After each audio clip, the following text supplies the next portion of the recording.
Young billionaire gives $20 to poor girl cleaning cars at a stoplight. She says, "You look just like my daddy." When he sees the photo, he's paralyzed. Noah Bennett hated traffic lights. Every time his black Aston Martin stopped at one, the outside world invaded his perfectly controlled space. He adjusted the knot of his tie while observing the line of cars in front of him. All stopped, all powerless against the small red circle that dictated their lives. That's when he saw her. A little girl, no more than 5 or 6 years old, weaving between the cars with a spray bottle and a shabby cloth in her hands. She wore a faded yellow t-shirt and denim shorts that seemed too big for her small frame. Her dark hair was tied in 2 messy braids. Noah pressed the button to lock the doors, an automatic reflex. He didn't like this kind of approach.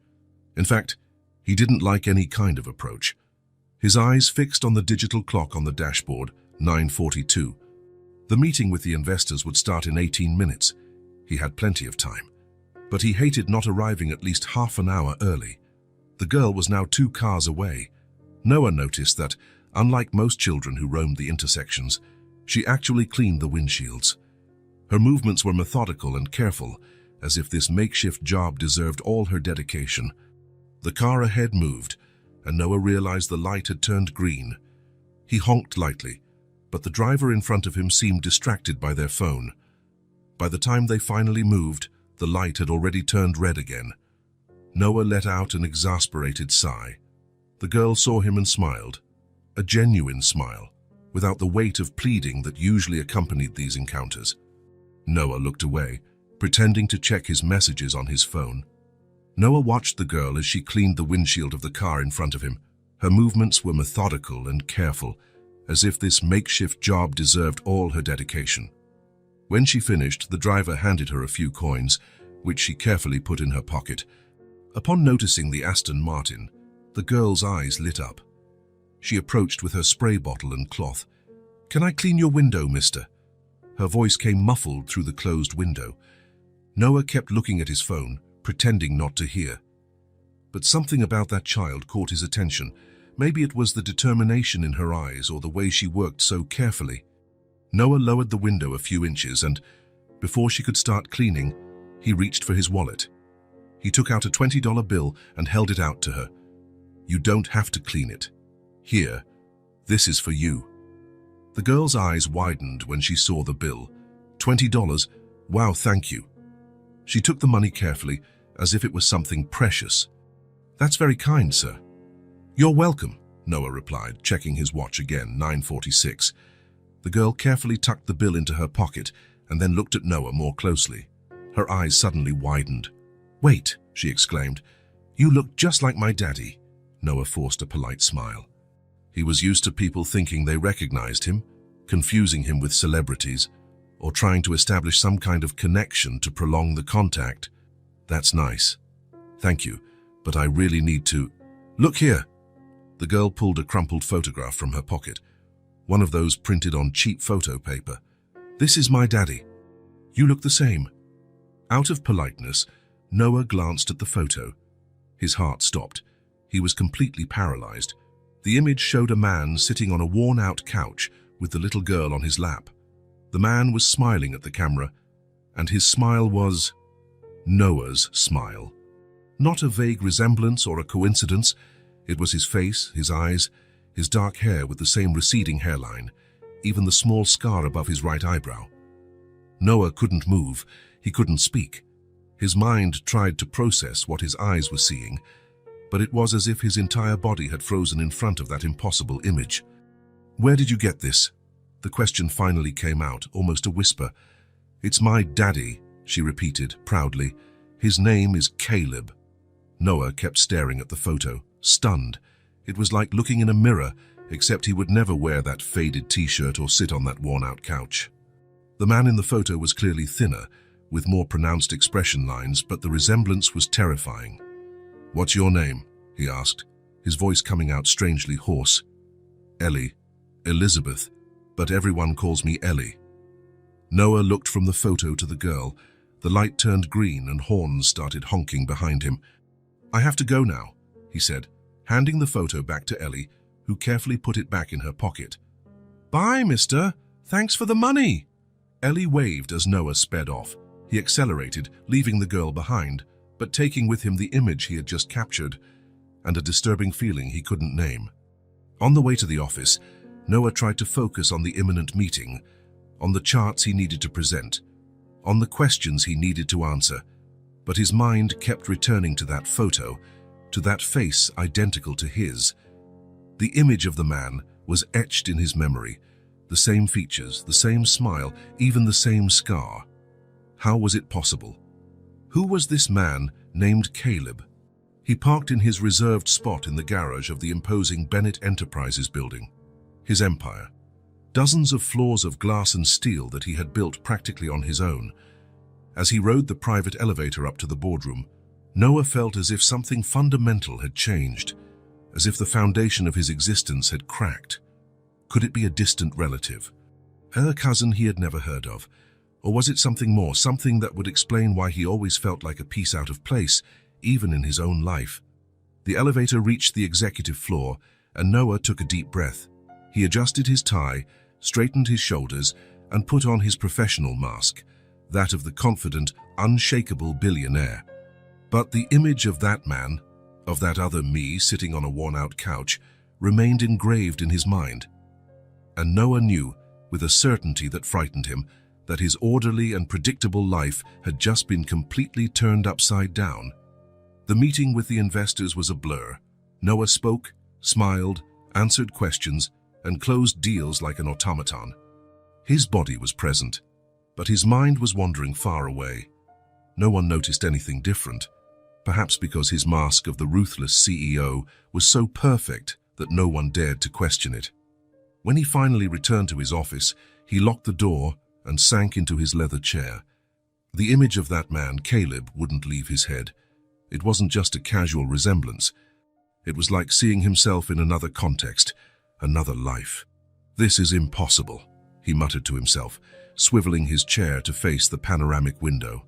The city stretched out at his feet, his empire, built with determination and calculated coldness. He never looked back, never questioned his path, until now. The phone rang, but he let his secretary handle it.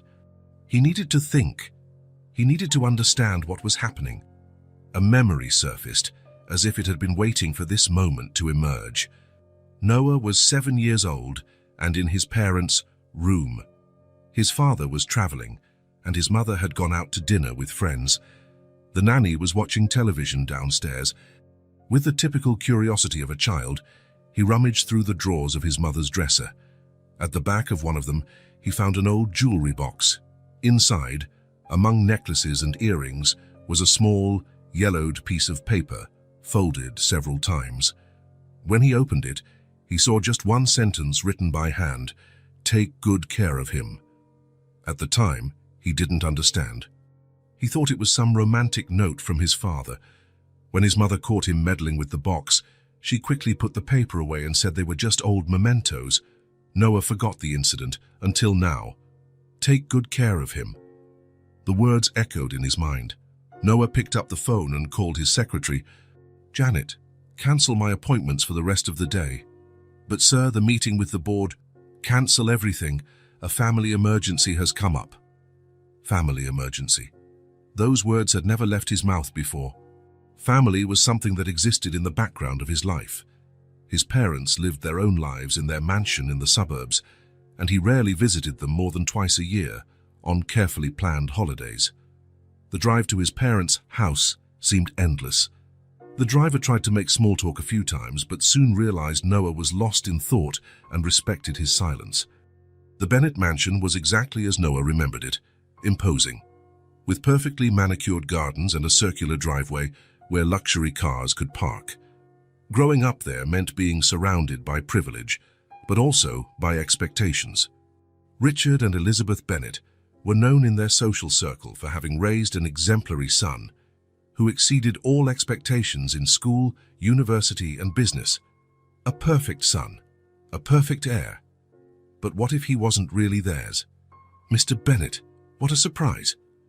The housekeeper, Mrs. Collins, opened the door with a genuine smile. She had worked for the family since before Noah was born, and was the only person in that house who showed affection without reservation. Your parents are in the sunroom. Thank you, Mrs. Collins. Noah smiled at the woman, remembering how she used to make cookies for him after school. Are they expecting me? No, sir. They didn't mention any visitors today. Better that way. Noah didn't want to give them time to prepare answers or rehearse reactions. The sunroom was at the back of the mansion, a glass and metal structure that housed his mother's collection of rare plants. As he approached, Noah heard his parents' voices chatting calmly. I think we should accept the Hamiltons' invitation for the summer. Their lake house is wonderful, and it's been a while since we've taken a vacation, Elizabeth was saying. Perhaps, Richard replied, with that deep, controlled voice Noah knew so well. It depends on my meeting schedule in July. Typical. His father never gave a definitive answer about anything that wasn't work-related. Noah stopped at the sunroom door, watching them for a moment. Elizabeth, always elegant in her expensive clothes, was tending to an orchid with gardening gloves that probably cost more than the housekeeper's weekly salary. Richard was sitting in a wicker armchair, reading the financial newspaper, his reading glasses balanced on the tip of his nose. Both were in their 60s, but maintained the impeccable appearance of people who had always had the resources to take care of themselves. Richard had perfectly cut grey hair, and Elizabeth still had the straight posture of someone who had attended the best finishing schools. Noah! Elizabeth was the first to notice him. The surprise on her face was genuine. What are you doing here on a Tuesday? Richard lowered the newspaper, his eyebrows slightly raised, the most expression his face usually showed. Son, did something happen with the company? Always his father's first concern. No, the company is fine. Noah entered the sunroom, feeling the humid warmth of the environment. I need to talk to you about something personal. Elizabeth and Richard exchanged a quick glance. Personal conversations were not common in the Bennet family. Shall sit down then? Richard indicated a nearby chair. Would you like something to drink?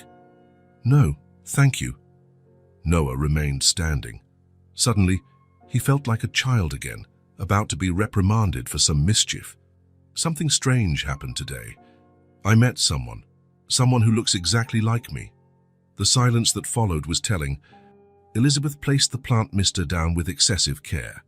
Richard adjusted his glasses, a gesture Noah knew was a sign of nervousness. What do you mean by exactly?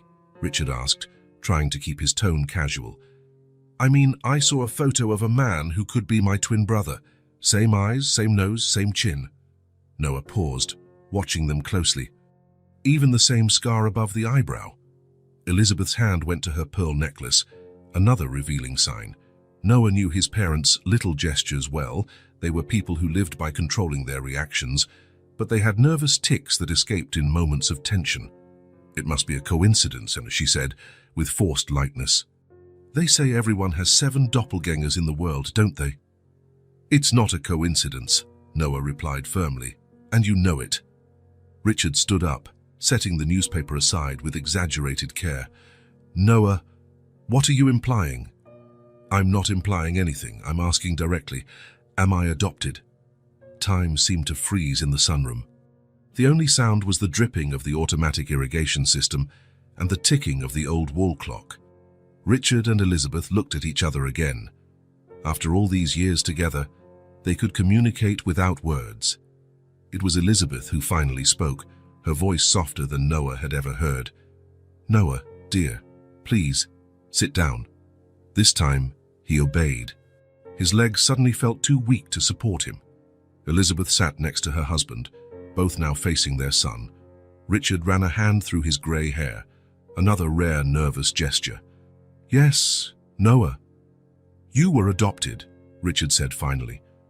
But you are our son in every way that matters. Noah felt as if the air had been sucked out of his lungs. Even though he had suspected, hearing the confirmation was different. It was real.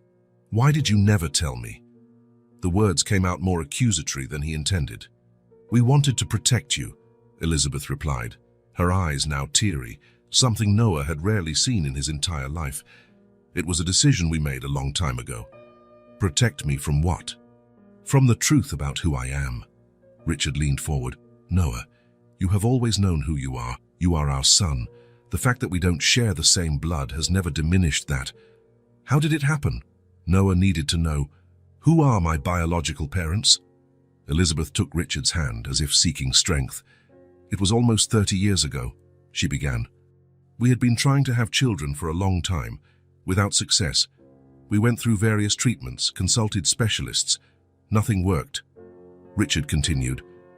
One night, we were at home, this house, when the doorbell rang. It was late, almost midnight. I went to answer it. Noah listened intently, his heart racing. Then when I opened the door, Richard went on, there was no one there, just a basket. A basket, Noah repeated, incredulous. Elizabeth nodded. A wicker basket, like the ones for picnics.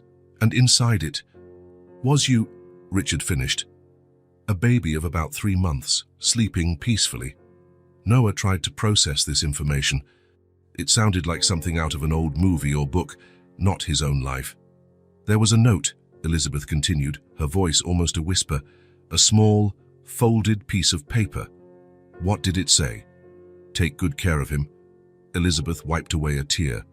Just that. 4 words. Take good care of him. The same words from the note Noah had found in his mother's jewelry box so many years ago. What did you do then? He asked, trying to imagine his parents, younger, childless, finding an abandoned baby on their doorstep. We panicked, initially, Richard admitted. We called the police. They searched for the person who left you, investigated but never found anything. In the meantime, Elizabeth continued, you stayed with us, and with each passing day, we fell more in love with you, Richard completed, with a rare emotion in his voice. When the authorities suggested placing you in formal adoption, we couldn't part with you. We used our connections, hired lawyers, Elizabeth said. We managed a quick and discreet adoption. Within 6 months, you were legally our son. Noah stood up, walking to the large window of the sunroom. Outside, the impeccable garden stretched to the property line. His whole life had been like this, orderly, planned, privileged, but now he discovered that his beginning had been completely different. And my biological parents. Did you ever try to find out who they were? Richard and Elizabeth exchanged another look. We did try, Richard answered. We hired private investigators, but we never found anything concrete. No records, no leads. Over time, Elizabeth continued, we decided it was probably for the best. If someone had left you on our doorstep, instead of going through official adoption channels, they must have had their reasons. And you decided never to tell me. Noah turned to face them. All my life I felt like something was missing, that I didn't quite fit in. And now I understand why. Noah, we have loved you from the first moment, Elizabeth said, getting up and approaching her son. We never doubted, not for a second, that you were our son. We decided not to tell you because we wanted to protect you from the pain of abandonment, Richard explained. We didn't want you to grow up wondering why someone would leave you in a basket on a cold night. Noah closed his eyes for a moment. Part of him wanted to scream, to accuse, to vent all the confusion and anger he felt. But another part understood his parents' fear, the fear of losing him, of him feeling less a part of the family. And now, Noah said finally, there's someone out there who looks exactly like me, someone who could be my brother. Richard stood up as well. The man you saw today, are you sure about the resemblance? Absolutely. I didn't see him in person, just a photo, but it was like looking in a mirror. Elizabeth looked worried. What are you going to do? Noah looked at his parents, the people who had raised him, who had given him everything they had, even if he wasn't their blood. Despite their flaws, despite the secrets, he knew they loved him. I have to find him, he answered. I need to know who he is. What if it leads to painful discoveries? Richard asked. What if it opens wounds that are better left closed? Noah shook his head. You hid the truth to protect me from pain. I understand that now, but I'm not a child anymore. I have the right to know my story, even if it hurts. Elizabeth took her son's hands in hers. No matter what you discover, Noah, you will always have a home here. You will always be our son. For a moment, Noah saw his mother not as the cold, controlled woman she had always seemed, but as someone who had carried a secret fear for decades, the fear of losing her son to the truth. "Thank you for finally telling me," he said. "I know it wasn't easy." Richard placed a hand on his son's shoulder. "And what can we do to help?" The question surprised Noah. His father had always been practical, always focused on solutions, but rarely offered direct help. "I need to find the little girl who showed me the photo. She said the man is her father. If I can find her, I'll find him." "Do you have any idea where to look?" Elizabeth asked. Noah thought of little Ellie, with her cloth and spray bottle, cleaning windshields at a busy intersection. "I'll start at the place where I saw her today. It's all I have for now." As he said goodbye to his parents, Noah felt something shift inside him. The initial anger over the lie kept for so many years was still there, but now mixed with understanding. And stronger than anything, there was a new determination. Somewhere in the city, there was a man with his face, a man who could be the key to understanding who he really was. In the car, on the way back to the city center, Noah felt something he hadn't experienced in a long time: fear of the unknown. His life had always been meticulously planned, every step calculated for success. Now he was about to enter completely uncharted territory, and for the first time, he had no idea what he would find. 3 days had passed since Noah discovered the truth about his adoption. 3 days in which he had barely been able to sleep, work, or think about anything other than that photo. That face identical to his. The traffic light looked the same. The cars, the impatient honks, the heat rising from the asphalt. Noah parked his Aston Martin a few blocks away and walked there. He didn't want to draw attention with his luxury car. For an hour, he watched from a distance, looking for Ellie among the street vendors and windshield cleaners working in the area. He was starting to lose hope when he finally saw her. The same faded yellow t-shirt, the same messy braids. She worked with the same dedication Noah had observed the first time. Between one car and the next, she tucked coins into a small pocket sewn onto the side of her shorts. Her face showed a seriousness that didn't belong to such a young child. Noah approached slowly, waiting for her to finish cleaning the windshield of an SUV. When the girl turned around, she almost bumped into him. "Hi, Ellie," Noah said. Her eyes widened in immediate recognition. "It's the money man, the one who looks like my daddy." Noah couldn't help but smile. The child's spontaneity was refreshing after days surrounded by calculating adults in corporate meetings. "You remember me?" "Of course I remember. You gave me $20. She smiled, showing a gap where a baby tooth was missing. "Do you want me to clean your car again?" "Actually, I'm on foot today." Noah looked around, feeling strangely nervous. "Are you hungry? We could get something to eat, if you want." Ellie frowned, studying him with suspicion. It was clear that despite her young age, she already knew not to trust strangers. "I can't go. I have to work." "Daddy's waiting for the money." Noah nodded, respecting her caution. "I understand. What if we eat right over there?" He pointed to a diner across the street. "You can see me from the window the whole time, and no one passing by will think you abandoned your post." Ellie bit her lip, considering the offer. "Can I pick anything from the menu?" "Anything," Noah confirmed. "So even a chocolate milkshake, especially a chocolate milkshake." The smile that lit up her face was like a ray of sunshine on a cloudy day. Ellie carefully hid her spray bottle and cloth behind a trash can, a clearly familiar hiding spot, and followed Noah to the diner. It was a simple establishment, the kind that served coffee all day and had laminated menus with pictures of the dishes. The waitress, a middle-aged woman with grey hair in a hairnet, raised her eyebrows upon seeing Noah in his expensive suit, accompanied by a child in worn clothes. "Table for 2, please," Noah requested, ignoring the curious glance. They sat by the window, from where Ellie could monitor her workplace. She knelt on the seat to better reach the table and picked up the menu with almost solemn reverence. "I've never eaten in a real restaurant," she confessed in a low voice, as if sharing a secret. Noah felt a pang in his chest. "Never," Ellie shook her head. "Daddy says it's too expensive." "We eat at home." The waitress approached, order pad in hand. "What'll it be?" "A chocolate milkshake, a hamburger with fries, and—" Ellie looked at Noah as if asking for permission to continue. "And dessert," he suggested. Her face lit up. And a slice of apple pie with ice cream. The waitress wrote down the order, then turned to Noah. Just a coffee, please. Black. When the waitress walked away, Ellie studied Noah with childish curiosity. You're rich, right?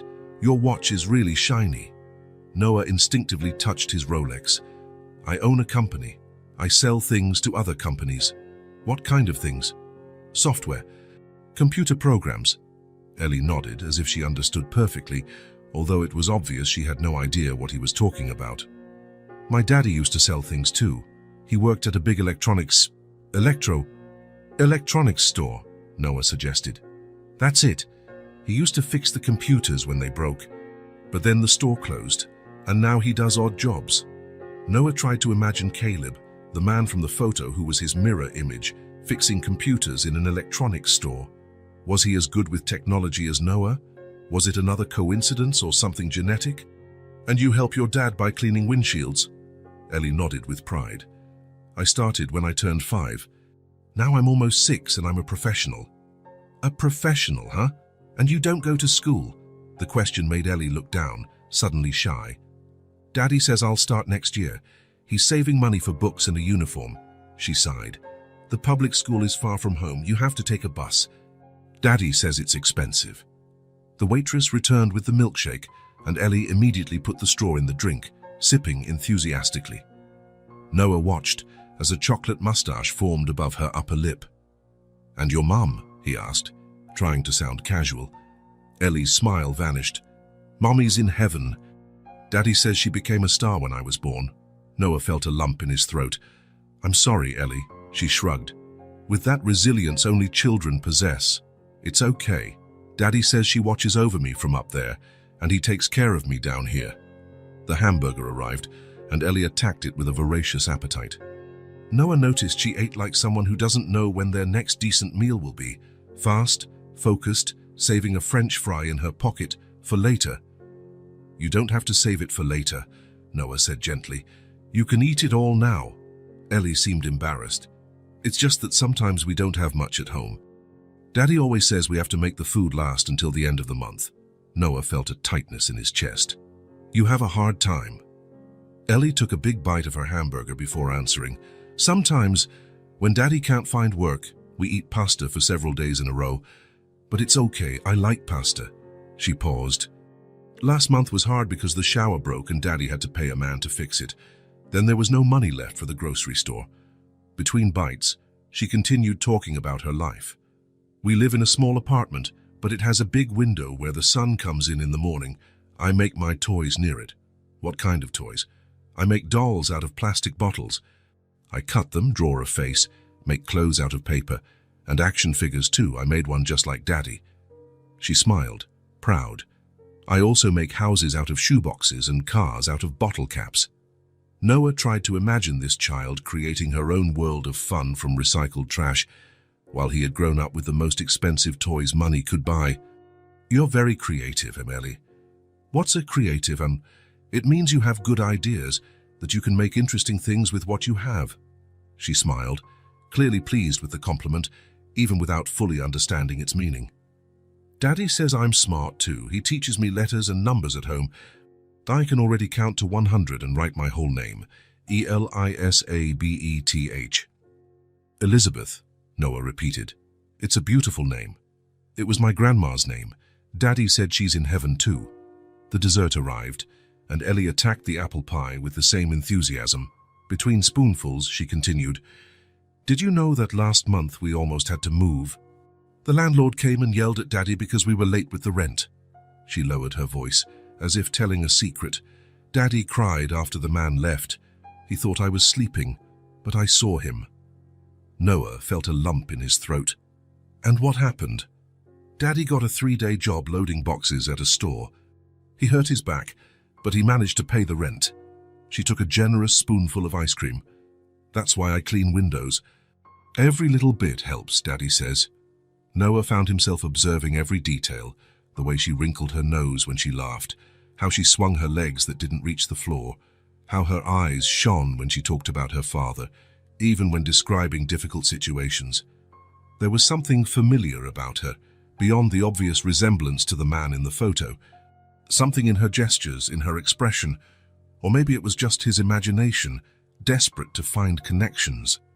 "Ellie," he said, when she finished her dessert, "I would really like to meet your father." The girl licked her spoon, thoughtful. Why?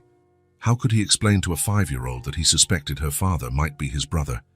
That they might have both been abandoned, separated, raised in completely different worlds? Because I think we might be related," he answered, opting for a half-truth. Ellie studied him with those big, intelligent eyes. "Is that why you look alike?" "Maybe." She considered the information with an almost comical seriousness on her small face. "Daddy will like you. He's nice, but he gets sad sometimes when he thinks I'm not looking." Noah felt something strangely protective surge within him, not just for Ellie, but also for this man he had never met. "Can I go home with you today? To meet him?" Ellie bit her lip, considering, "I think so." "Daddy always says not to bring strangers home, but you're not a stranger. You look like him, so you must be family, right?" The child's logic was irrefutable in its simplicity. Noah paid the bill, leaving a generous tip that made the waitress smile. As they prepared to leave, Ellie took his hand naturally, as if it were something they always did. The feeling was strange for Noah. He couldn't remember the last time someone had held his hand like that, without ulterior motives, without expecting anything in return. It was a gesture of pure trust, and he found himself emotionally disarmed by something so simple. "I have to get my things," Ellie said when they left the diner. She ran to the trash can where she had hidden her spray bottle and cloth, carefully putting them in a small, worn-out backpack. "Ready?" Noah asked. Ellie nodded, taking his hand again. "This way. It's not too far, but we have to cross the park." As they walked, Noah tried to imagine the man he was about to meet. The man with his face, who lived a life so different from his own. A man raising a daughter alone, struggling to pay the bills, who cried in secret when he thought no one was watching. "Daddy's making pasta today," Ellie said, skipping alongside Noah. "It's what we eat when money's running out, but he makes a good sauce." Noah felt a lump in his throat. While he dined at Michelin-starred restaurants, this man, possibly his brother, counted coins to feed his daughter. "I'm sure it will be delicious," he replied. They crossed the park, where Ellie pointed out her favorite swing and the tree where she once saw a squirrel. Then they followed a few residential streets until they reached an old brick building. The paint was peeling on the exterior walls, and some windows had broken panes patched with duct tape. "We live on the 3rd floor," Ellie explained. "The elevator's been broken for a long time, so you have to take the stairs." Noah looked at the building, trying to process that someone with his face, or possibly his own blood, lived in these conditions. The disparity between their lives was abysmal. "Let's go," Ellie said, pulling his hand enthusiastically. "Daddy's going to be so surprised to see you." As they climbed the dark, narrow stairs, Noah Bennett, the lonely billionaire, felt his heart race. In a few minutes, he would be face to face with the man from the photo. The man who could be the key to understanding his past, his origins, his true identity. The man who, without knowing it, had already changed his life forever. The apartment was small, but surprisingly clean and organized. A living room that merged with the kitchen, 2 tiny bedrooms and a bathroom. The entire space wouldn't be larger than the master closet in the mansion where Noah grew up. "You can sit," Ellie said, pointing to a worn-out sofa covered with a colorful blanket that disguised the rips in the upholstery. "This is where we watch TV when Daddy isn't working." Noah sat down awkwardly, feeling the sofa sink under his weight. The springs creaked in protest. On the wall in front of him, there was a small old television on a makeshift table made of painted wooden crates. "Want to see my toys while we wait for Daddy?" Ellie was already running to her room before Noah could even answer. Alone for a moment, Noah observed the environment. On the walls, there were children's drawings taped up, clearly Ellie's work. A small table in the corner of the room held notebooks and colored pencils, neatly organized. Through the open window, a warm breeze came in, swaying a curtain made of patchwork fabric. There was something in the atmosphere of that simple place that touched Noah. It wasn't a magazine-perfect apartment. It had no designer furniture or expensive works of art, but it had life. It had personality. It had warmth. Ellie returned carrying a shoebox. She sat next to Noah on the sofa and opened her treasure. "Look, this is Mrs. Mary," she introduced, holding up a doll made from a plastic bottle. The doll had a face drawn with a permanent marker and hair made of colored yarn. It wore a dress made of fabric scraps, hand-stitched with uneven stitches. "She's very beautiful," Noah said, genuinely impressed by the creativity. "This is Mr. Carlos," Ellie continued, showing a doll made from a toilet paper roll. "And this," she picked up another doll made from a smaller bottle, "is Daddy." Noah took the doll carefully. The resemblance was impressive, considering the limited materials. Whoever had helped Ellie make it was skilled. The sound of a key turning in the lock interrupted the conversation. Ellie jumped off the sofa, excited. "It's Daddy!" Noah felt his heart race.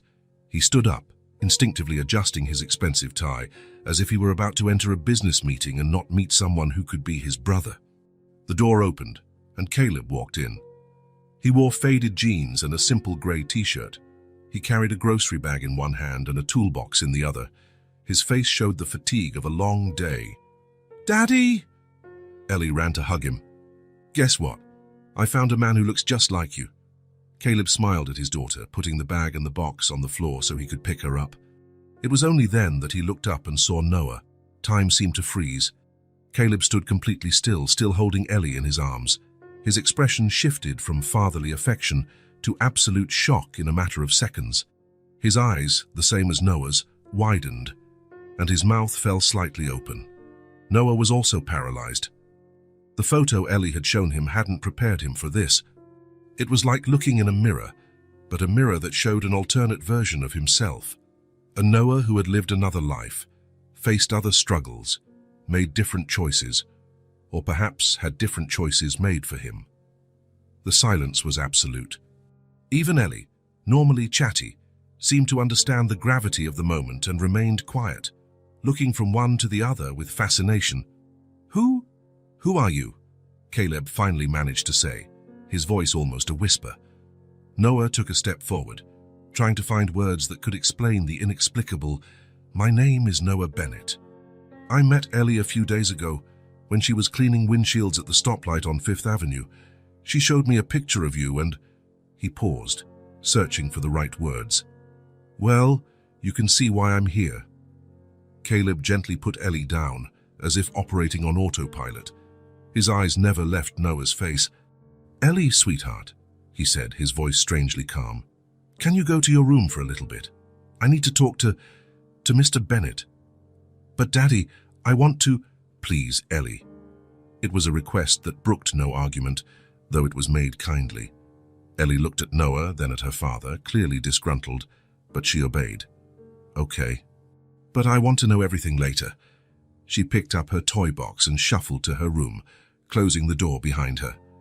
Caleb and Noah were left alone, staring at each other in a silence heavy with unspoken questions. "Do you want some coffee?" Caleb finally offered, his voice tense, as if he were trying to cling to some normality in a completely surreal situation. Yes, thank you," Noah replied, grateful for the opportunity to break the tension. Caleb went to the small kitchen and began to prepare the coffee, his movements mechanical, as if he needed something to occupy his hands. Noah remained standing in the living room, watching the man who was his mirror image perform a mundane task. "Are you sure this isn't some kind of joke?" Caleb asked, his back to Noah as he measured the coffee. "Some TV show about lookalikes or something?" "I'm sure," Noah replied. "Believe me, I'm as surprised as you are." Caleb turned true, facing Noah again. His eyes studied every detail of the other man's face, as if searching for some difference that could explain it all away as a strange coincidence. "The scar," he said suddenly, pointing to his own right eyebrow, where he had a small mark. "You have it too." Noah instinctively touched his own scar, a thin mark above his right eyebrow. "Yes, I've had it as long as I can remember." "Me too." The coffee started to brew, and Caleb turned to switch off the stove. He poured 2 cups, one of them with a small chip on the rim, and handed the intact one to Noah. "Let's sit," he suggested, gesturing to the sofa. They sat, each at one end of the small sofa, as if they needed physical space to process the genetic proximity that was obvious to both of them. "Are you adopted?" Caleb asked directly, holding his coffee cup with both hands. Noah nodded. "I found out recently. My parents told me after I saw your photo with Ellie." "Me too." Caleb took a sip of coffee. "I've always known. My adoptive mother never hid it from me." "Your adoptive mother?" Noah leaned forward slightly. "And your father?" "I never knew my adoptive father. He left my mother when I was a baby." Caleb gave a sad smile. "It seems abandonment is a recurring theme in my life." Noah felt a lump in his throat. While he had grown up in a mansion with two parents, emotionally distant but present and financially stable, Caleb had apparently had a very different childhood. "How was your adoption?" Noah asked. "My parents told me I was left in a basket on their doorstep, with a note." Caleb nearly choked on his coffee. "What? Seriously?" "Yes. The note just said, 'Take good care of him.'" Caleb placed his cup on the makeshift coffee table, his hands trembling slightly. "My adoptive mother found me on a park bench, also in a basket." He paused, looking directly into Noah's eyes, with a note that said, "Take good care of him." The silence that followed was deafening. The implications were clear to both of them. "We're brothers," Noah said finally, voicing what they both already knew. "Maybe even twins." "Separated at birth," Caleb completed. "Like in one of those old movies that nobody believes happens in real life." They stared at each other again, each absorbing the reality of the other. The same DNA, the same features, the same origin, and completely different lives. "Your adoptive mother," Noah began. "Is she still alive?" Caleb nodded. "Yes, Margaret. She lives a few blocks from here. She's sick. Heart problems. I've been taking care of her for years." "Margaret," Noah repeated, testing the name. "I'd like to meet her." "She'll like you," Caleb said with a small smile. "She always said I must have a brother out there somewhere, something about the basket being too big for just one baby." Caleb got up and went to a small bookshelf in the corner of the room. He picked up a simple photo frame and returned to the sofa. "This is Margaret," he said, handing the photo to Noah. "My mom." Noah took the frame carefully. The photo showed a woman of about 60, with grey hair tied in a simple bun. She had a kind face, with wrinkles at the corners of her eyes that suggested a life of smiles, despite the hardships. She wore a modest floral dress and was sitting on a park bench with a small book in her hands. Something in the woman's expression, in the kindness of her eyes, touched Noah deeply. This was the woman who had raised his brother, who had loved him, who had sacrificed everything for him. A woman who had never known material wealth, but who clearly possessed a richness of spirit that money couldn't buy. Without warning, Noah felt his eyes well up with tears. He tried to hold them back, but it was too late. A tear ran down his face, followed by another. I'm sorry," he said, trying to compose himself, wiping his face with his hand. "I don't know what's happening to me." Caleb watched him with a mixture of surprise and understanding. "It's okay," he said softly. "It's a lot to process at once." Noah looked at the photo again, feeling an inexplicable connection to this woman he had never met. "She looks so kind," he managed to say, his voice choked with emotion. "She is," Caleb confirmed. "The kindest person I've ever known. Even when we had almost nothing, she always found a way to help someone who was worse off than us." Noah couldn't explain the intensity of his reaction. It was as if, suddenly, all the emotions he had kept under control his entire life, the feeling of displacement, the search for connection, the inexplicable emptiness, had surfaced all at once upon seeing the face of the woman who could have been his mother in another life. "And now," Noah asked, wiping away the last tears and trying to regain control, "your life now? Ellie mentioned you don't have a steady job." "I'm doing odd jobs, freelance work. Today I helped stock a furniture store. Tomorrow I'm fixing the electrical wiring in a restaurant." Caleb sighed. "I was an electronics technician at a big department store, but they closed the branch 6 months ago." Since then, it's been hard to find something stable. And Ellie's mother, Noah asked softly. Caleb's expression changed, becoming darker. Sarah died in childbirth. Complications. The doctors tried to save her, but... He shook his head. It was almost 6 years ago. Ellie never knew her mother. I'm so sorry, Noah said, and he truly meant it. I do what I can, Caleb continued. For Ellie, for my mum. It's not easy, but we get by. Noah watched the man before him, his brother. He saw the exhaustion in his eyes, the weight of responsibility on his shoulders. And yet, there was a dignity about him, a strength that Noah admired instantly. Ellie's bedroom door opened slowly, and she peeked through the crack. Can I come back now? Caleb smiled. Come here, princess. Ellie ran to the sofa and snuggled between the two men, looking from one to the other with childish curiosity. You're brothers, right? I knew it. Her eyes shone with excitement. That's why you're the same. It seems so, Ellie, Caleb replied, running a hand through his daughter's hair. Noah is my brother, so he's my uncle. Ellie's face lit up at the idea. I've never had an uncle before. I guess I am, Noah agreed, feeling a strange emotion at being called an uncle for the first time. Uncle Noah. Ellie tested the name, as if trying a new flavor. I like it. Are you going to visit us all the time? Noah looked at Caleb, unsure how to answer. He didn't want to make promises he couldn't keep, nor interfere with the dynamic between father and daughter. Caleb smiled at his daughter. Let's take it slow, Ellie. Noah and I have just met.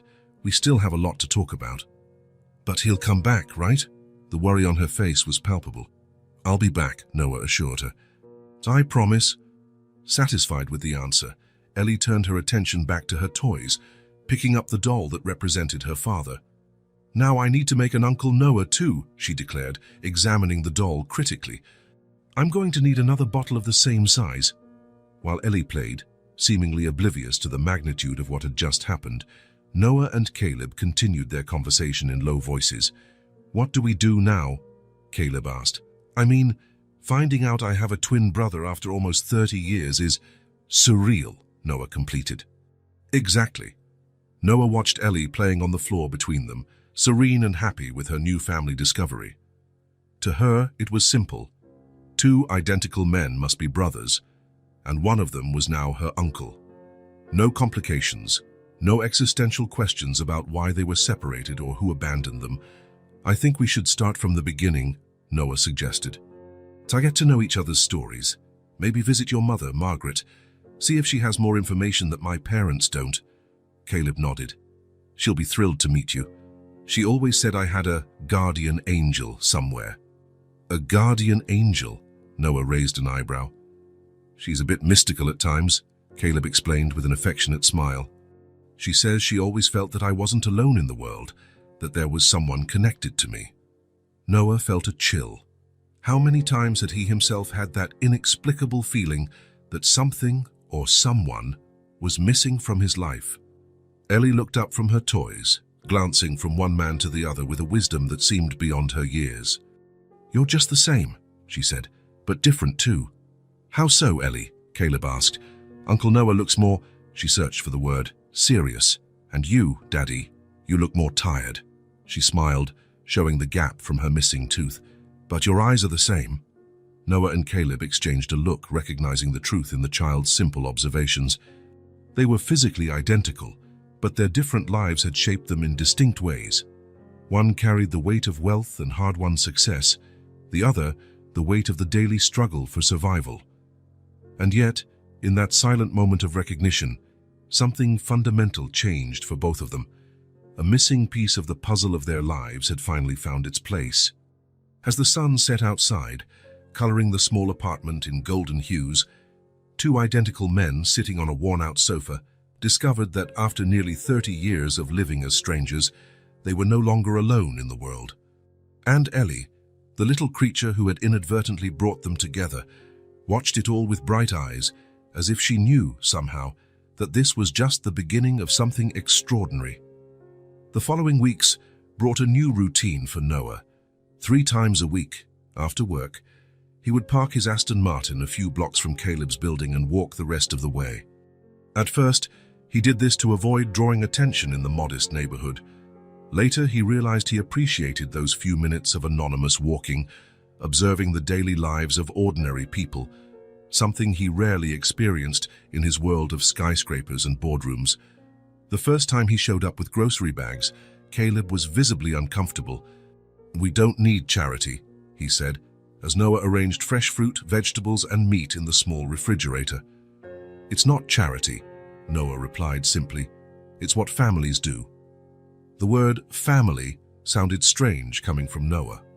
In his experience, family meant formality, emotional distance, and rigid expectations.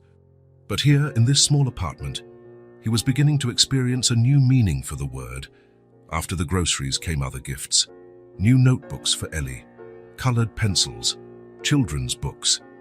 Small things that Noah bought without thinking, but that made the little girl's eyes sparkle as if she had received priceless treasures.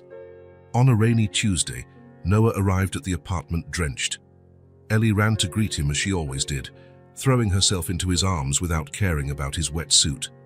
"Uncle Noah, did you bring more books?" Noah smiled, pulling an illustrated storybook from his waterproof briefcase. "I did. And today we're going to practice our letters more okay?" Ellie nodded enthusiastically. In the last few days, Noah had discovered she was a quick learner. She was a naturally curious and intelligent child who absorbed knowledge like a sponge. The problem had never been a lack of ability, but a lack of opportunity. They sat at the small kitchen table while Caleb prepared dinner. Noah opened one of the notebooks he had brought and began to draw large, well-formed letters. "Remember what we saw yesterday? Let's repeat the alphabet." Ellie held the pencil with determination, her tongue sticking out the corner of her mouth in concentration. She began to copy the letters, her strokes becoming more and more confident. "A, B, C," she said as she wrote, "D, E, F." Noah watched with a mixture of pride and admiration. In just a few weeks, Ellie could already recognize all the letters and form simple words. Her progress was remarkable. "Now let's write your full name. Elisabeth," Ellie spelled carefully, writing each letter with attention. When she finished, she looked up at Noah for approval. "Perfect," he praised. "Now let's write Daddy E." Ellie wrote the word with ease, and then, without Noah asking, she continued, "Unclenoah." Something tightened in Noah's chest as he saw his name written by Ellie's small hand. It was the first time someone had written his name with such affection, as something precious and important. From the kitchen, Caleb watched the scene with a restrained smile. He still maintained a certain reserve with Noah, a mixture of pride, natural distrust, and perhaps even a bit of envy. But slowly, the barriers were coming down. "You have a way with kids," Caleb commented, stirring the pot of pasta. "I never thought of using games to teach like you do." "I had good teachers," Noah replied. "My parents hired the best tutors when I was a child." A momentary silence fell between them. Whenever Noah mentioned his privileged upbringing, the disparity between their lives became evident. It was an uncomfortable reminder of how the same DNA could lead to such different realities, depending solely on chance. "Daddy, can I show Uncle Noah what I made today?" Ellie asked, breaking the silence. "Of course, Princess." Ellie ran to her room and came back with a colorful drawing. It showed 3 stick figures, a small one in the middle, holding the hands of 2 identical figures, one on each side. "It's our family," she explained proudly. "Me, Daddy, and Uncle Noah." Noah felt a lump in his throat. It was the first time someone had included him in a family portrait that felt real. Not a formal, stiff photo like the ones that adorned the walls of his parents' and mansion, but a genuine drawing made with love. "It's beautiful, Ellie," he managed to say, hiding the emotion in his voice. Dinner was simple. Pasta with homemade tomato sauce and some vegetables Noah had brought. But to him, it tasted more delicious than any meal at the Michelin-starred restaurants he frequented with his clients. There was something about sharing a small table with mismatched silverware and paper napkins that brought a satisfaction he had never experienced. After dinner, while Caleb washed the dishes and Ellie got ready for bed, Noah noticed a crumpled envelope on the kitchen counter. The red paper and bold letters, "Final Notice," were hard to ignore. Caleb noticed his glance and quickly tucked the envelope into a drawer. "It's nothing," he said, in a tone that clearly indicated otherwise. Noah didn't press. He had learned that his brother had a fierce pride and did not easily accept direct help. The groceries and gifts for Ellie were tolerated, but any mention of money or Caleb's financial situation was met with resistance. Later, as Noah was about to leave, Ellie appeared in her pajamas to say goodbye. She hugged her uncle tightly, as she always did. "Uncle Noah," she said in a low voice, as if sharing a secret, "a man came and yelled at Daddy yesterday. He said if he doesn't pay, we'll have to leave here." Noah's heart sank. He looked at Caleb, who was in the kitchen and apparently hadn't heard. "Don't worry, Ellie," he said, crouching down to her level. "Everything will be okay. Promise? I promise." After putting Ellie to bed, Caleb returned to the living room. He found Noah still standing in the same spot, thoughtful. "Everything all right?" Caleb asked. "We need to talk," Noah replied. Caleb sighed, as if he knew what was coming. "Ellie told you about the landlord, didn't she?" Noah nodded. "Why didn't you tell me you were having trouble with the rent?" "Because it's not your problem," Caleb replied, a hint of irritation in his voice. "I can handle it." "How? With more odd jobs that barely pay the bills?" The words came out harsher than Noah intended. He saw Caleb's face harden, and he realized he had touched a raw nerve. Look, I know you're trying to help," Caleb said, controlling his voice so as not to wake Ellie. "And I appreciate what you've done for us, but I don't need you coming here with your money and—" "It's not about money," Noah interrupted. "Or rather, it's not just about money." Caleb crossed his arms, waiting for Noah to continue. "I want to offer you a job." Caleb's expression changed from irritation to surprise. "A job at your company?" Noah nodded. "You have experience with electronics, right? My company is expanding its IT department. We need skilled technicians." "I don't have a college degree," Caleb argued, "or corporate experience. You have skill and intelligence. The rest you can learn." Caleb looked away, clearly torn between his pride and practical need. "Why are you doing this, Noah? Is it pity? Guilt for having had better luck in life?" Noah shook his head. "No, it's because—" He paused, searching for the right words. "Because you deserve more than odd jobs.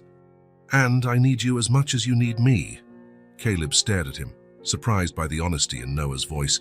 "You need me? How?" Noah hadn't prepared this part of the speech. He wasn't a man accustomed to expressing vulnerabilities or emotional needs. But at that moment, looking at the face identical to his own, he felt that the truth was the only option. "All my life, I felt like something was missing. I built a career, an empire, but I never had a real family. I never had someone who cared about me, not for what I could offer or represent." Noah paused, feeling strangely exposed. "In the last few weeks, I've discovered what was missing. It was this. These pasta nights on chipped plates, these drawings stuck to the fridge, this feeling of belonging." Caleb said nothing for a long moment. His face, usually easy to read, was indecipherable. "I'm not offering charity," Noah continued. "I'm offering a fair trade. You get a job that pays well and offers stability. I get—" He hesitated. "A connection with the only person in the world who can understand what it's like to be me." A silence stretched between them, filled only by the sounds of the city at night coming through the open window. Finally, Caleb gave a slight smile, the same smile Noah saw in the mirror, but rarely directed at other people. "So when would I start?" Noah felt a wave of relief. "Monday. I'll get everything ready." Caleb extended his hand and Noah shook it. It was a simple, even formal gesture, but laden with meaning. A bridge being built between two worlds, two lives that should never have been separated.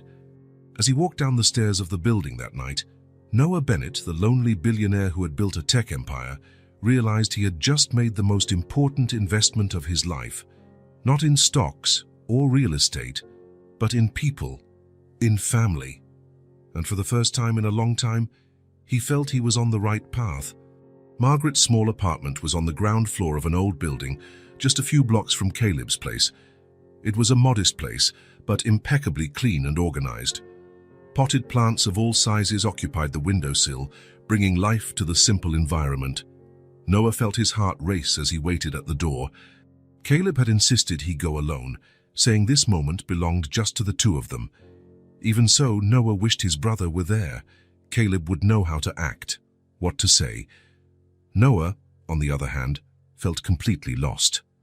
The door opened, revealing a woman with grey hair tied in a simple bun.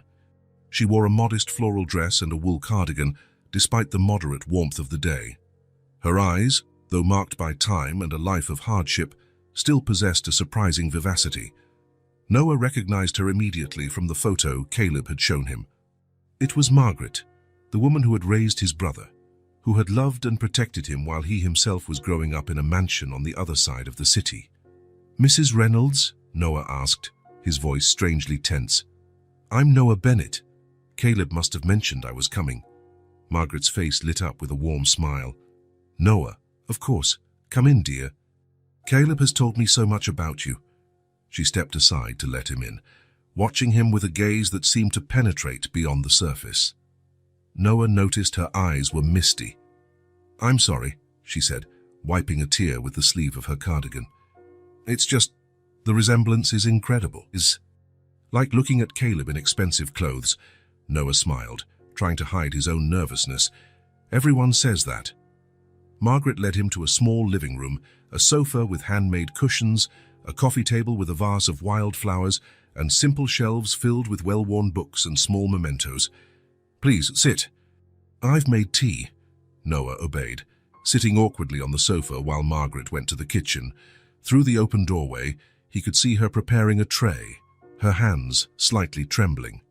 "Caleb told me how you met," she said from the kitchen. "Through little Ellie. That girl has a gift for connecting people." "She's special," Noah agreed. "Very smart, too." Margaret returned with a tray holding an antique porcelain teapot, visibly valuable but with small, visible repairs, and two mismatched cups. She poured the tea with the grace of someone who values small daily rituals. "Thank you," Noah said, accepting the cup. Margaret sat in the opposite armchair, studying him with attentive eyes. "Oh, you have her eyes," she said suddenly. Noah frowned, confused. "Whose?" "Your mother's, your biological mother." The cup trembled slightly in Noah's hand. You knew her?" Margaret nodded slowly, her eyes never leaving Noah's face. "I did, yes, in fact, I knew her very well." She paused, taking a sip of tea as if to gather courage. "Her name was Elena." "Elena Vasquez." "Elena," Noah repeated, testing the name, feeling its weight. A name for the woman he had never known, the woman who had left him in a basket on a stranger's doorstep. "She was young," Margaret continued, "very young and very alone." Noah placed his cup on the coffee table, unable to drink or do anything but listen. "How did you know her?" Margaret sighed, looking at a distant point as if watching the past unfold before her eyes. "We worked together in the same house." Noah felt a chill run down his spine. "Worked? As maids," Margaret completed, without shame or hesitation. "At the Bennett house, your adoptive parents." The world seemed to stop for a moment. Noah felt as if the air had been sucked from his lungs. "Elena was younger than me," Margaret continued, her voice soft. "She was only 19 when she started working there.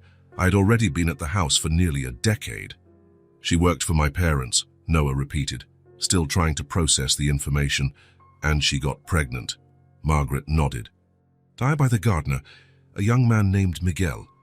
He disappeared as soon as he found out about the pregnancy." "And my parents? Did they know?" Mrs. Bennett suspected Elena tried to hide her belly for as long as she could, but Margaret shrugged. By the 8th month, it was impossible to hide.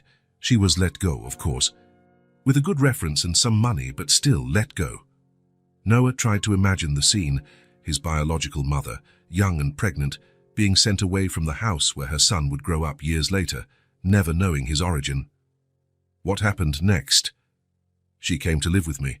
I had a tiny apartment, barely big enough for one person, let alone two and a baby on the way. But I couldn't leave her on the street." Margaret smiled sadly. Then you were born. You? Plural? Identical twins, so perfect, so small. Margaret's eyes filled with tears again. Elena wasn't ready. She could barely take care of herself, let alone two babies. Noah felt a lump in his throat. What did she do? She made a decision. The hardest decision a mother can make. Margaret took a deep breath. She knew the Bennets.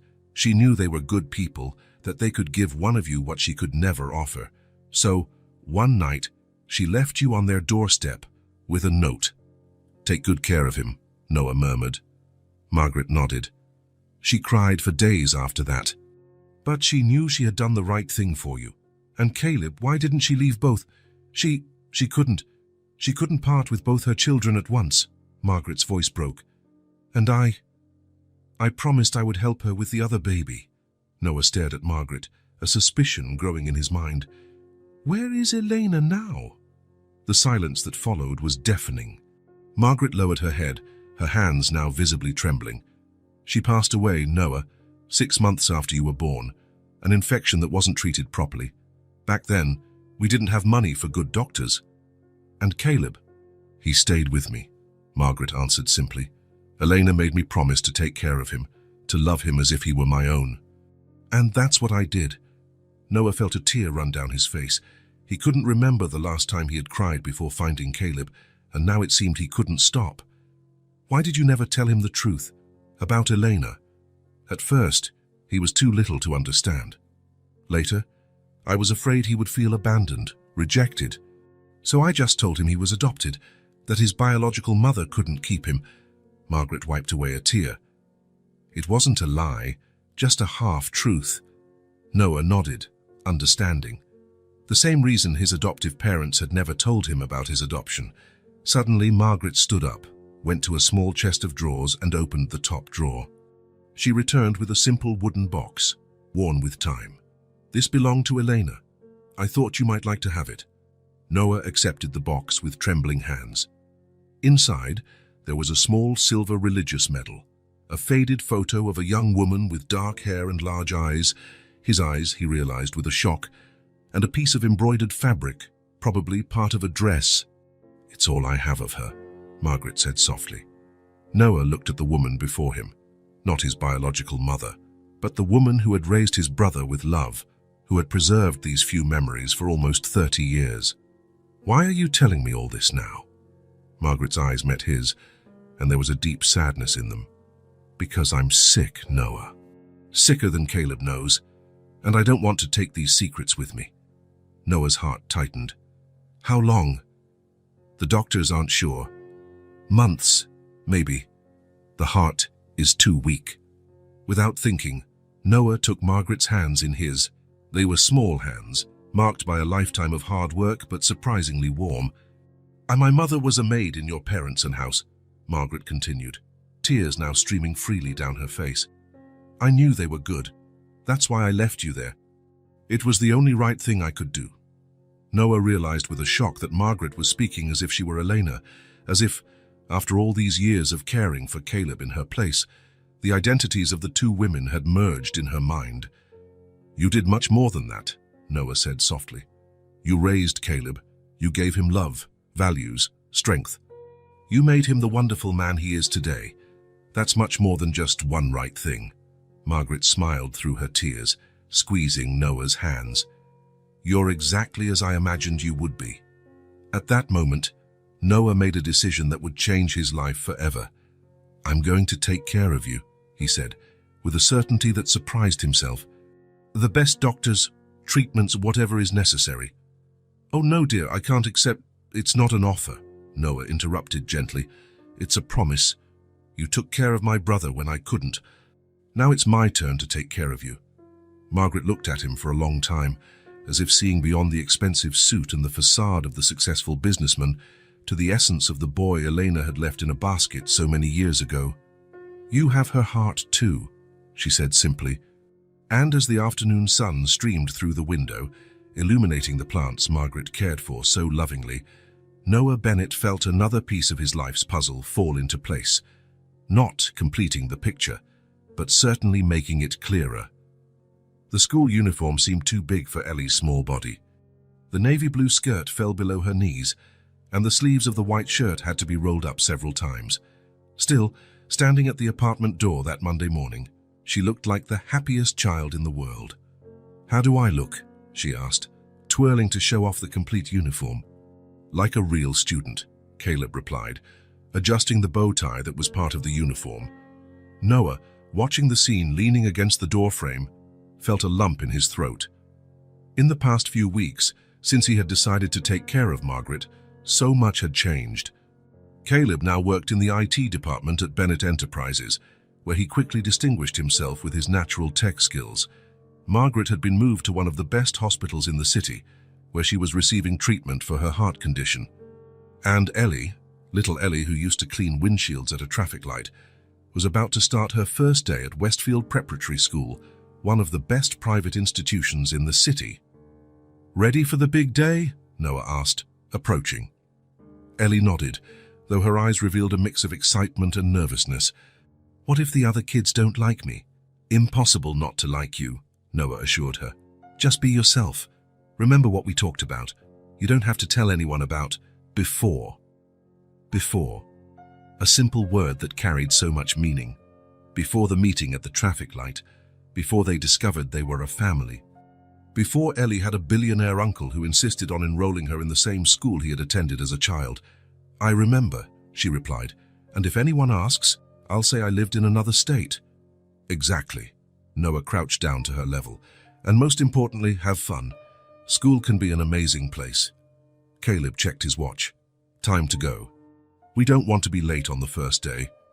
Initially, Noah had offered his driver to take Ellie every day, but Caleb had insisted on taking her himself.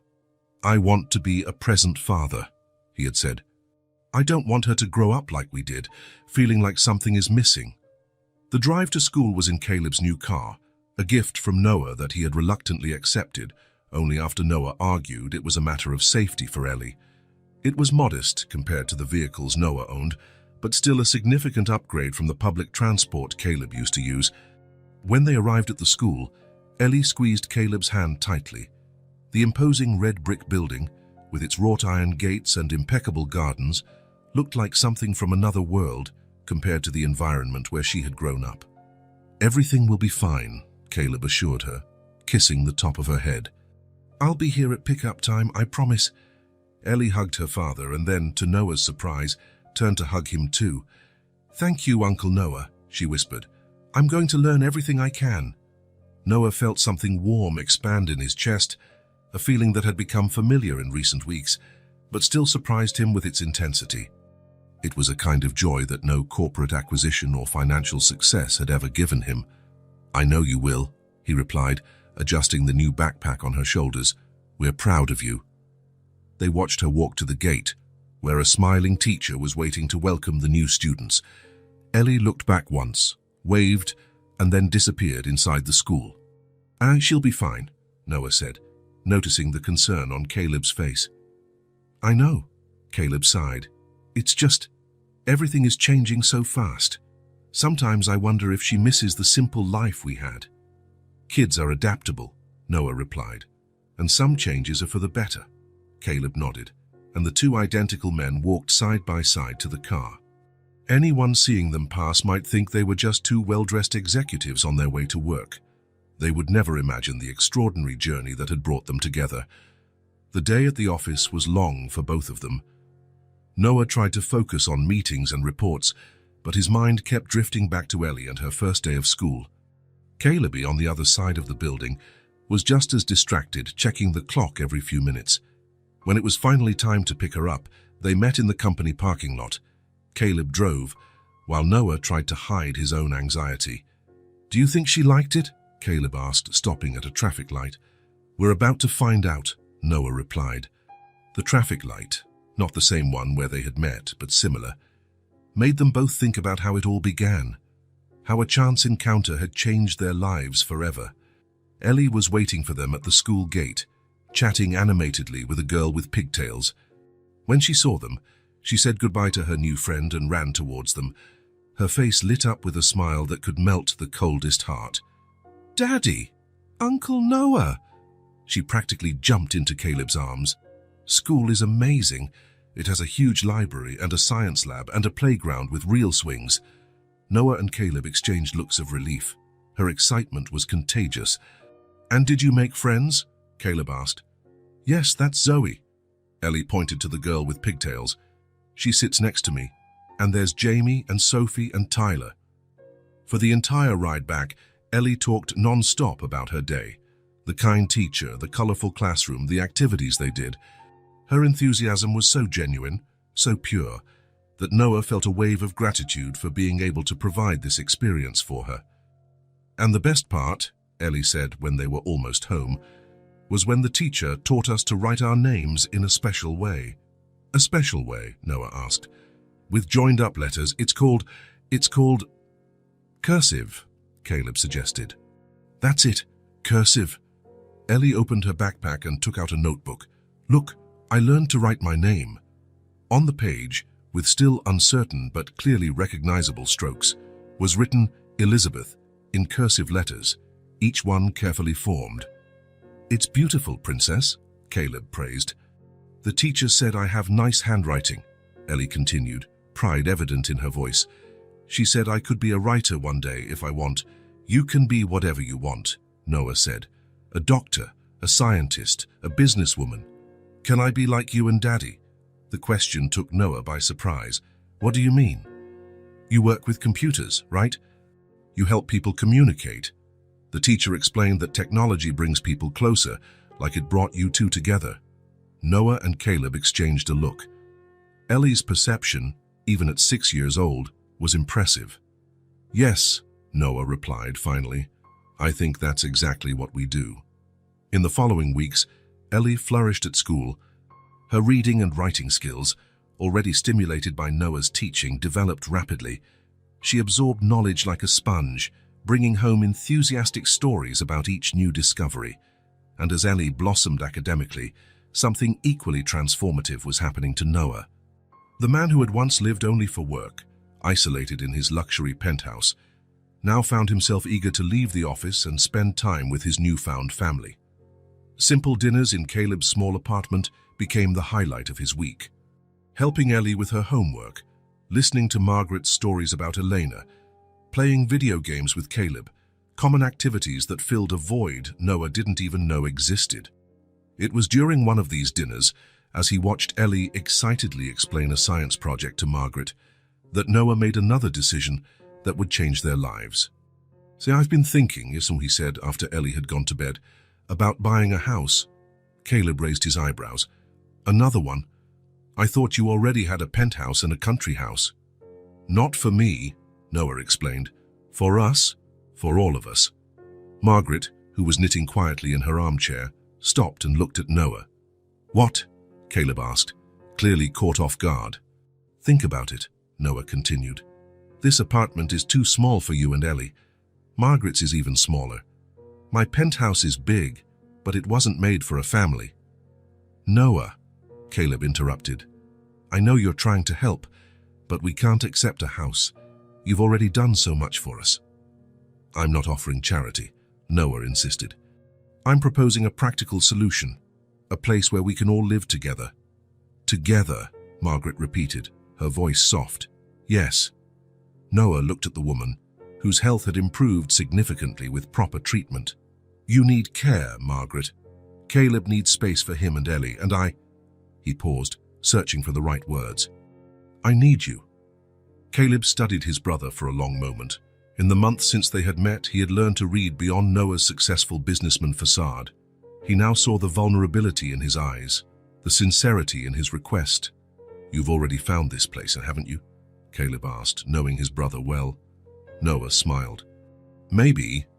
The house was everything Noah had promised and more, located in a quiet neighborhood, halfway between the business district and Ellie's school.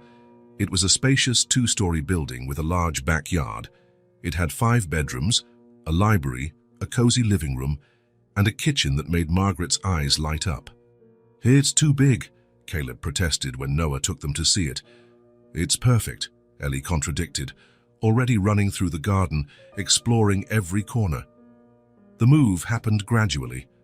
First, It was Margaret's belongings, a few boxes that barely filled the trunk of Caleb's car. Then, Caleb and Ellie's, a bit more, but still surprisingly little to Noah, accustomed to the accumulation of material goods. His own belongings were the last to arrive.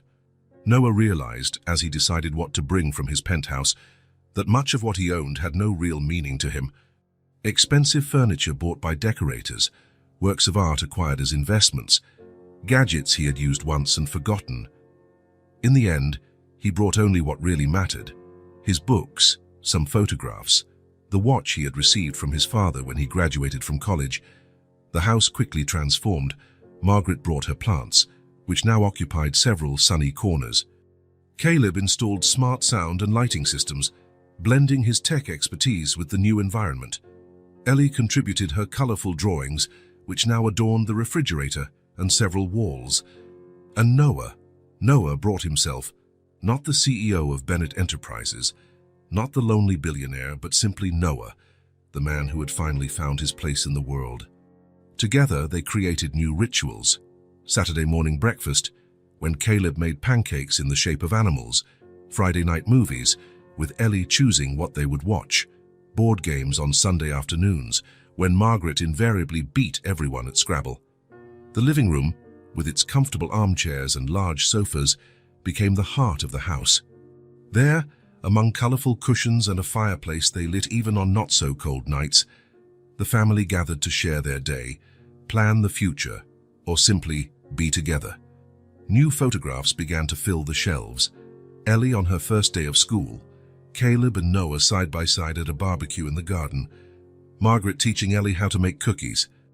Images of a family built not by blood, though that was present too, but by choice, by love. And then came that special Sunday.